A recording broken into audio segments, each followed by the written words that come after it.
Dialogue చెప్పు ఒకసారి మళ్ళీ ఏమన్నాడు మళ్ళా చెప్పమా పూర్తి డైలాగ్ చెప్పాలా పూర్తి డైలాగ్ చెప్పది ఏంది మళ్ళీ కొంచెం మైక్ తీసుకొని చెప్పు బాగా వినపడుతుంది నాకు ఏం జాతరలో మళ్ళీ చెప్పు గంగమ్మ జాతరలో పొట్టేళ్ళ తలకాయలు కోసినట్టు రప్ప రప్ప రప్ప రప్ప ఏంది రపా రప రపా రప నరికేస్తాం. అదే ఒక పోస్టరా?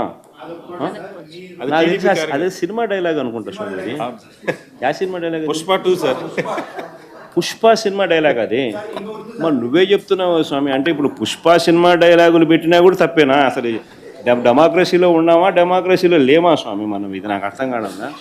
అంటే పుష్ప సినిమా డైలాగులు పెట్టినా తప్పే, పుష్ప ఫోటోలు పెట్టినా తప్పే, గడ్డ మిట్టనే తప్పే, గడ్డ మిట్టనే తప్పే. ఏంది స్వామి ఇది? ఏ ప్రపంచంలో ఉన్నాము? ఇదంతా డెమోక్రసీలో ఉన్నామా డెమోక్రసీలో లేమా? సార్ ఆ పోస్టర్ పట్టుకున్న అతను కూడా టీడీపీ కుర్రాడు సార్. అంతకుముందు టీడీపీ నాయకుడితో కలిసి దిగిన ఫోటోలు కూడా బయటకు వచ్చాయి. అతను టీడీపీ కార్యకర్త, టీడీపీ సంబంధించిన మెంబర్షిప్ కార్డు కూడా ఉంది అతని.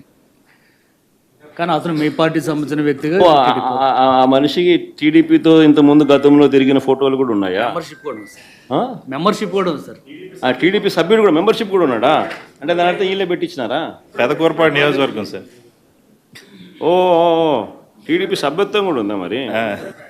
మనది బాగా చూడండి అబ్బా. అయితే సభ్యత్వం కూడా ఉందంట. మళ్ళీ ఏదైతేనేమి లే పాపం లే పాపం. మనం అయినా కానీ ఏదో మారినాడు అనుకుందాంలే, సంతోషపడదాం. సార్ ఇందాక మీరు ఒక జీవో ఎక్స్ప్లెయిన్ చేశారు. టీడీపీ సింపతైజర్ కూడా చంద్రబాబు నాయుడు మీద కోపంతో మారినాడు అని చెప్పి సంతోషపడదాం. మారి టీడీపీని రప కోసేస్తానని కూడా అంటున్నాడని కూడా సంతోషపడదాం. నిజంగానే బాధ ఉంటుందేమో కదా వాళ్ళకు కూడా.